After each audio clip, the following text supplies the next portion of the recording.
बिल्लाहि मिनश्शैतानिर्रजीम बिस्मिल्लाहिर्रहमानिर्रहीम। मअज़्ज़ज़ नाज़रीन, अस्सलामु अलैकुम वरहमतुल्लाहि वबरकातुहू।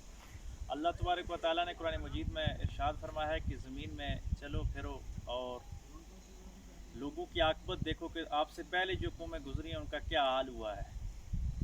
तो इसी नज़रिए पे हम डगर डगर गली गली मोहल्ला मोहल्ला घूमते हैं और जाके अल्लाह तबारक व तआला की निशानियों को देखते हैं और पहले गुज़री हुई कौमों का हाल देखते हैं कि जिन्होंने अच्छे अमाल किए अल्लाह तबारक व तआला ने उनको रश्क कमर कर दिया, और जिन्होंने बुरे अमाल किए अल्लाह तबारक व तआला ने उनको सफ़ा हस्ती से मिटा दिया, और उनका नाम भी आज लोग बुरे लफ्ज़ों से याद कर रहे हैं।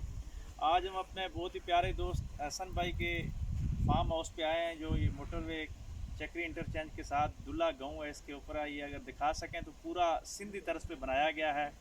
सिंध की सकाफ़त सारी यहाँ उजागर की गई है, और इनके जितने भी यहाँ इनके दोस्त हैं, सबॉर्डिनेट हज़रात हैं, सब सिंध, मीरपुर ख़ास और अमरकोट के हिंदू बरदरी से ये लोग बिलोंग करते हैं। लेकिन बड़े ही अच्छे अंदाज़ के साथ ये इस फार्म हाउस को चला रहे हैं। यहाँ पे कैटल फार्म्स हैं, हर किस्म के जानवर हैं, मुख्तलिफ़ किस्म की सब्ज़ियाँ, फल फ्रूट ये लोग काश्त करते हैं। उसके अलावा मेहमान नवाजी की आला मिसाल है।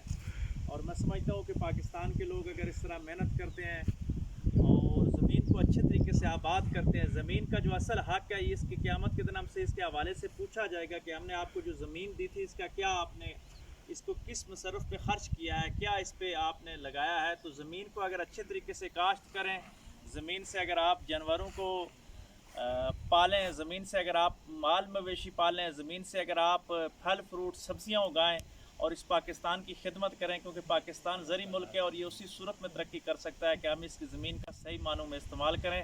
अल्लाह तबारक व तआला हमारे मुल्क को सुबह क़यामत तक सलामत रखे और इसकी मिट्टी को और इसके अफराद को मज़ीद ज़रख़ेज़ तरीन बनाए, अच्छी बातों को आगे फैलाएँ। अल्लाह तबारक व तआला हमें खैर फैलाने और शर से बचने की तौफ़ीक़ अता फरमाए।